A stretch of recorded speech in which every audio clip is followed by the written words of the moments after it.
Singapore is one of the smallest countries in the world, but it is also among the biggest per capita carbon dioxide emitters in Asia.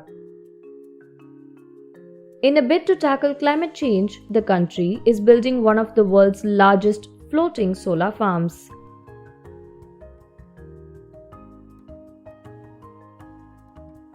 Renewable energy is a challenge for a country with no rivers for hydroelectricity and no wind that is strong enough to power turbines.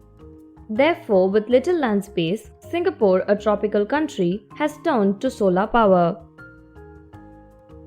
It has resorted to setting up these energy plants off its coasts and on reservoirs.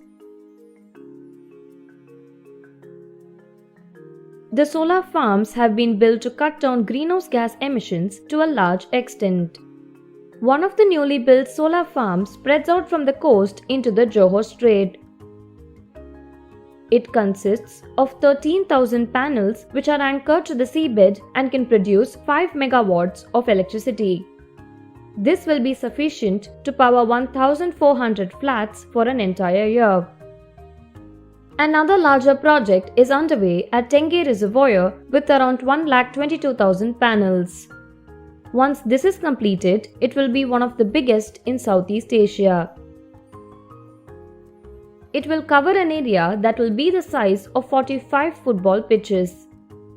The project will generate enough power to meet the energy needs of Singapore's water management plants. This is also expected to reduce carbon emissions equivalent to removing 7,000 cars from roads.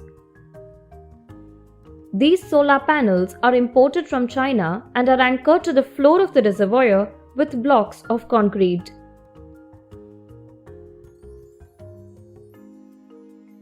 The island state is threatened by rising sea levels because of climate change.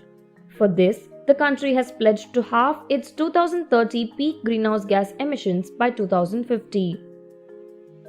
And in the second half of the century, it plans to achieve net zero emissions as soon as viable. The government had unveiled a wide-ranging green plan last month.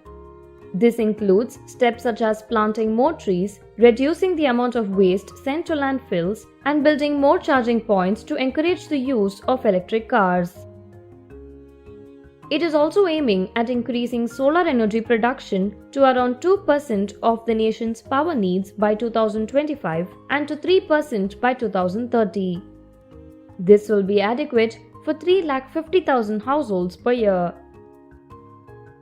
However, Climate Action Tracker, which tracks governments' commitments, has classified its targets as highly insufficient.